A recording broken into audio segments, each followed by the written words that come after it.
Alright, Super 7 Godzilla -1. This is the standard version. There's also a minus color version. Just a quick look at the box. I've already removed them from the box, obviously. So this box, compared to their previous Toho Godzilla Ultimates, is a much brighter color. Obviously you got white and some like light blues and different colors there, whereas the previous ones were all like kind of a darker green. There was like oranges and stuff involved. But you got a nice picture of Godzilla from the movie on the back. A lot of the promotional marketing material used this image. So, really cool.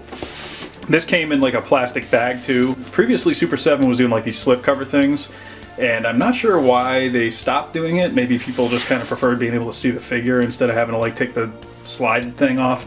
I don't know, couldn't tell you. But what I can tell you is we got the figure to look at.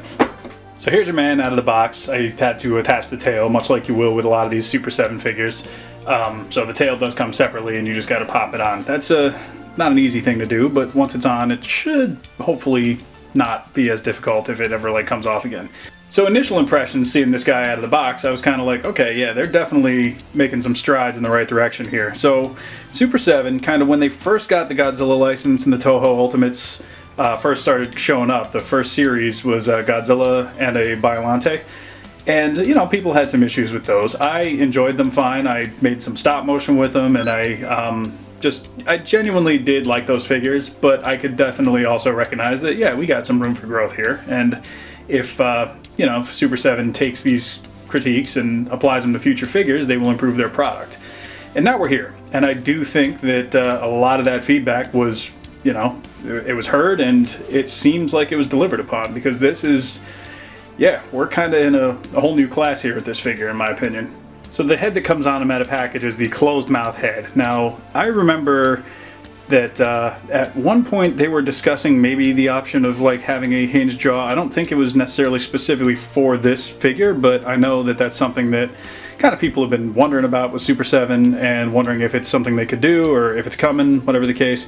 Personally, I don't mind the closed mouth / open mouth like alternate heads. They serve basically the same purpose for me, so I'm not pressed about it. But I will say that the detail on this head is very, very nice. Now, I've seen some instances where maybe the eye paint isn't quite what people were hoping for, but mine look like they're good. I don't have any paint slop or any of that kind of stuff, and it seems like the eyes are looking in a pretty consistent direction. And the paint on the teeth on mine is, as far as I can tell, it's pretty nicely done too. Eyes and teeth are always kind of a thing with Godzilla figures, it seems like, whether it's, you know, Monster Arts or Super 7 or, you know, basically pretty much any company that's doing Godzilla. That's kind of where you notice some, I guess, some of the most issues. As you look at the dorsal plates, they are curved a little bit inward from the way that he was packaged, so they're not like perfectly like straight out. However, they are softer. I wouldn't call them like a you know, super pliable material. They are a little bit on the fragile side, but it's not something that you can't heat up and straighten them out. So again, that's just kind of how the figure was in the package, but it's an easy fix. And we might just as well go ahead and talk about accessories right now, because this is it. This is what he's got. And it's just the other alternate head with the open mouth. And again, eyes, everything looks pretty good on mine. The detail is nicely painted. All of like the texturing and stuff on the top of the head looks good.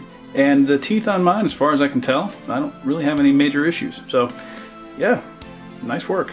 So now we get to another point of improvement from previous releases, and that is articulation. So they reworked a lot of the engineering for this figure compared to previous Godzilla figures that they've done.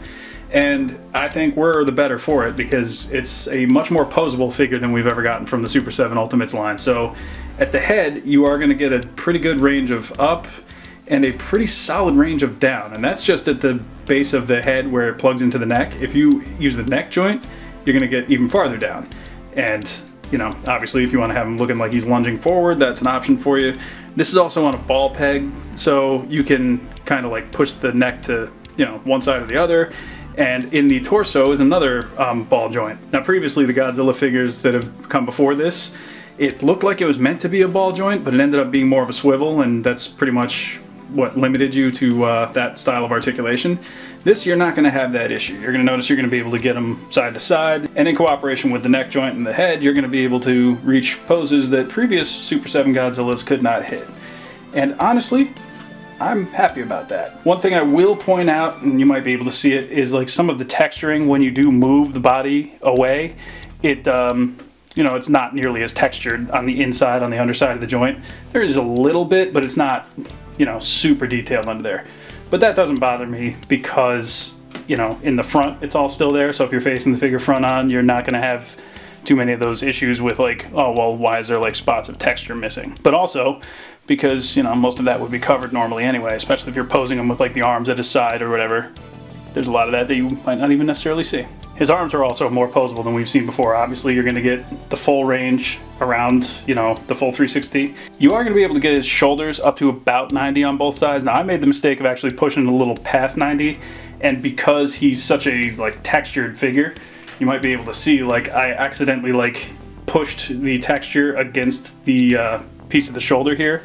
So now he's got kind of like where the paint was initially like that dark color, it's like kind of peeled back and it's like kind of showing the blue of the plastic. So that's going to be something that I'll have to like fix or just do whatever. Like you can see I've like pushed the paint back into place now, so it's, you know, it's disguised, but it's definitely something to be aware of, so careful with the shoulder.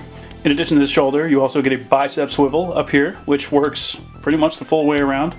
And then you will get an elbow joint, which will give you just about 90, give or take, 90 degrees. And on that elbow joint, you'll also have another swivel. So, you know, you'll be able to line up the points of the elbow and have him pose kind of however you want that to be, which is nice.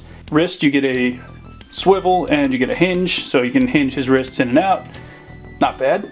At the legs, you do get another good amount of range, certainly improved from previous Godzillas. So rather than having it be like a swivel up here, you might be able to tell it's actually a ball joint. I don't know if you're going to be able to see in there, but yeah, it's a ball, so it can move in and out like that. And it'll also give you like forward just about that much, and back you'll be able to get his leg about that far back at the hip, which, I mean, if you're looking to put him in swimming poses, you could probably like straighten that out. The knee is probably only going to come forward about this much, because that's just kind of how his leg looked in the movie when it was at its straightest. And back you're going to be able to get just about 90 degrees. And then the ankle, Super 7 always does a pretty good job with the ankles in my opinion. So you're going to get that far forward and about that far back. But what you'll also get is a really, really good like ankle rocker joint. So you can get Godzilla to pretty much stand flat-footed no matter how you have his legs positioned. And that's going to work pretty well for you, I think. Something to consider too is that he has these, you know, many, many rows of dorsal plates on his back. And because of the way that his body like twists, what you want to do is you want to make sure that they're not like overlapping before you try and twist, because you might end up like damaging them, because like I said, they do kind of overlap. So if you are going to mess with the body and the ball joint, I would suggest you kind of bend him forward first and then position him and then kind of put him back, so that way you're not trying to drag these top plates against these like mid-level ones and have that be a whole thing. But like I said, if you do that, you're going to be able to get him into poses that previous Godzilla figures from the Super 7 Ultimates could not hit. So here's where the tail plugs in, right here to the base of the body. And that's a huge ball joint that kind of pushes in. Now I had some issues getting that into the ball joint. I had to heat up the base of the body. I find that it's easier to just heat up the actual like socket and then push the ball in, as opposed to like the other way around. It just seems like it works better for me that way.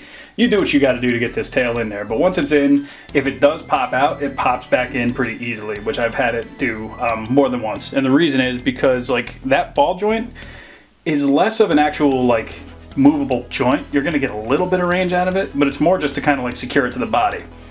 But that said, the rest of the tail is much more posable than we've seen from previous Super 7 Godzilla figures. So the previous versions all had joints all throughout the tail, but they just weren't super posable. Like, in other words, you didn't get a ton of range out of each of the joints. While they were there, they weren't as serviceable as this. Whereas this one, you're going to be able to get -1's tail into certainly more positions than you would the previous Toho Ultimate Godzilla figures. And again, kind of like what I said with the body, like if you twist each of these segments, you're probably going to get even more range out of the tail, because these dorsal plate things won't be quite as overlapped. So you're going to be able to get more range out of this than maybe you were expecting from a Super 7, and certainly more than we've had in the past. So this is what I mean. He's certainly a lot more dynamic than their previous Super 7 Godzilla releases, and he can hit poses that, you know, certainly the other ones could not, and he, honestly, I think he looks quite impressive. There were some people that I saw that were talking about how the figure has a little bit more gloss than they would like.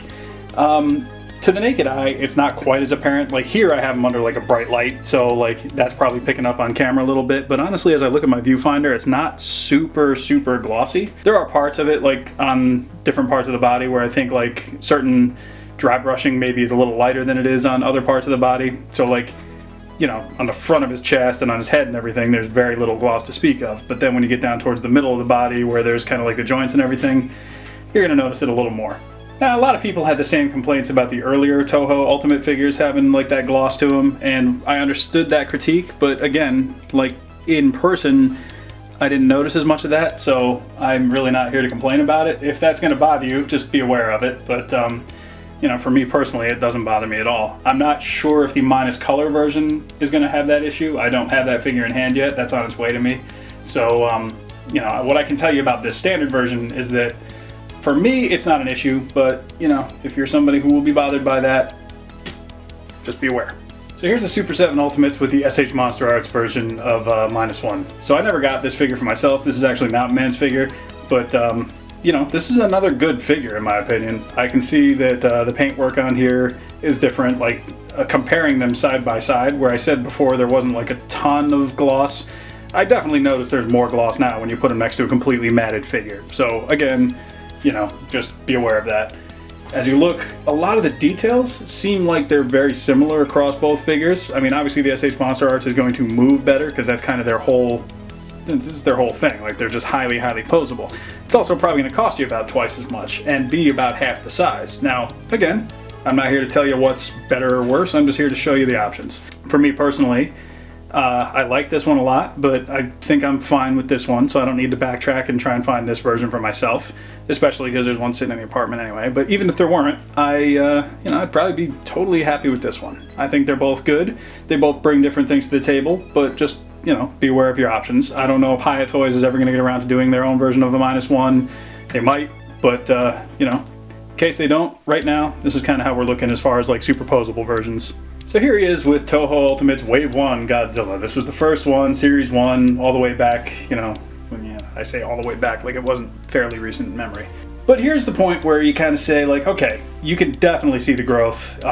As I mentioned before, Super7 is one of those companies that, you know, takes feedback and applies it where necessary. So a lot of the complaints that people had with these earlier Toho Ultimates figures looks like they're being addressed very nicely in here. And like, these figures, as far as like detail and stuff goes, they're worlds apart. Like this one is clearly superior in that regard, and as well as articulation and things like that. Whereas this one, you're gonna get far less posability.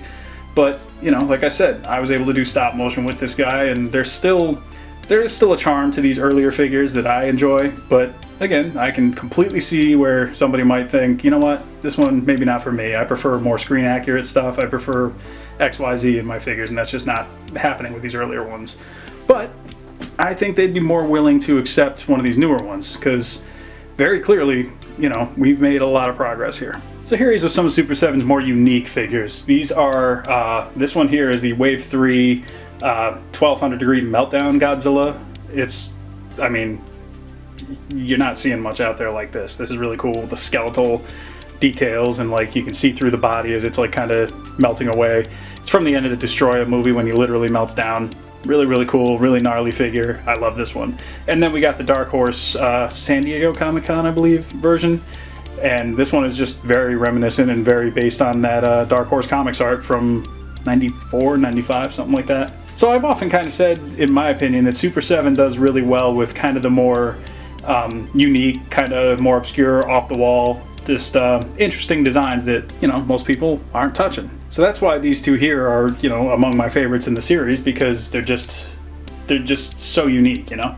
But I think -1 is like getting pretty high in the ranks of like, you know, approaching my new favorite. Like I said before, you know, he's much improved in terms of articulation and engineering and, you know, paintwork and detail and that kind of stuff. But, you know, as I look at them all together, they all offer something kind of unique and something, in my opinion, really cool that you're just probably not going to get elsewhere in terms of like these guys. So I think right now, as far as like the actual Godzillas of the Super7 Ultimates go, these three are it for me right now. I haven't gotten the minus color one yet, like I said, and he might actually lean into a little bit more of like the uniqueness I like about these two, because, you know, he'll be like monochromatic and it'll be just kind of something that stands out on a shelf a little bit more.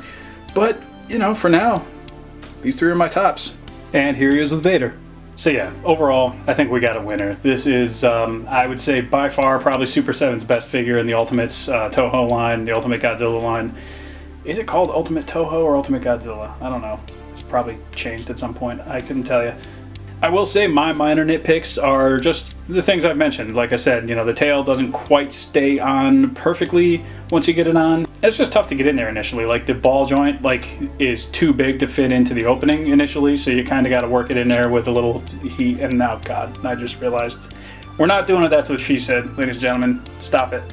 Get your head out of the trash can. But yeah, like that ball joint is very stubborn initially, but once it's in, if it pops out, it does pop back in. So, you know, it does form fit to the shape. And like I said, you know, my only other minor nitpick is the shoulders. Like if you move them and you scrape some of the textured part against the body, you're probably going to lose a little bit of paint there, so just be aware of that. But other than that, I really got nothing like majorly bad to say. I mean, the gloss thing that I've heard people talk about, I could take it or leave it, honestly. Like on mine in person, it's not as bad. Like I didn't even really notice it until I had the other -1, the Monster Arts one in here, and that's when it stood out to me. So like, I don't know. For me, like, it must not be that big a deal. If it's a deal breaker for you, I get it, but for me, it's, you know, it's fine. But yeah, probably the best that they've done in this series, objectively speaking. I think subjectively speaking, if it's not my absolute favorite, it's definitely high in the ranks. I really, really like what they've done here. As I mentioned, you know, can't be stated enough just how far we've come with this series. I know, you know, hopefully some of the people who had pretty strong opinions early on are, you know, looking at something like this and saying like, all right, well, they listen. And honestly, when a company listens and they're able to kind of use some of the feedback and give us a better product, I think everybody's all the better for it. So like, hey, more power to Super 7, more power to you if you enjoy this figure. Did you get one? Did you get this version or the minus color version? Let me know, leave me a comment. Let me know what you think. If you like Godzilla, if you like -1, if you like, I don't know, what's your favorite kind of chips? What are you eating these days? Let me know. All right, that's it. My name is Captain McKay. We'll catch you in the next one. Later on.